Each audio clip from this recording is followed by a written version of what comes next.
expert HR solution for SME. Okay. Betul. Saya pun tahu pasal kenapa nak buat LM. Sebab bawah tu dia tulis nak buat LM. Okay, alright. Okay, nice. Okay.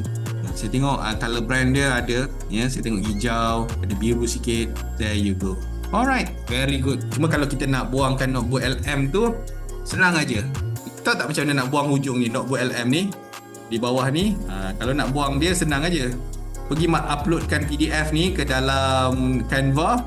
Lepas tu Canva akan mengenal benda ni sebagai macam objek. Lepas tu anda delete lah satu-satu. Lepas tu save balik sebagai PDF. Hilang lah jejak notebook LM. Orang pun tak tahu apa awak buat ni. Gempak lah.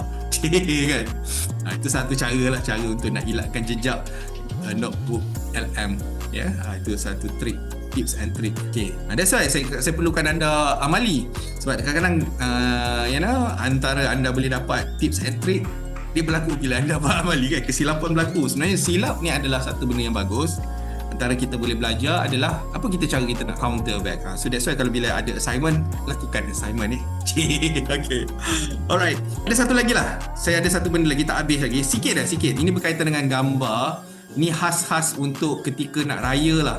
Saya tengok ada satu benda yang quite very nice anda boleh lakukan. Sebab sebelum dihilang daripada memory saya rasa nak kena share benda ni. Tanpa buat business makan. Okay.